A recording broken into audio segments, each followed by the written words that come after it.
co-founder of a charity organization called Tripoli Good. She's currently studying in England, but has been getting calls every day from her family and friends in her hometown of Tripoli. I remember my mom telling me about a relative of ours who was hit while they were doing barbecue at night.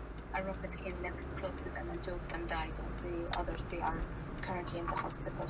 Mason left Tripoli back in September. Then the fighting was bad. Now her family says it's the worst it's ever been.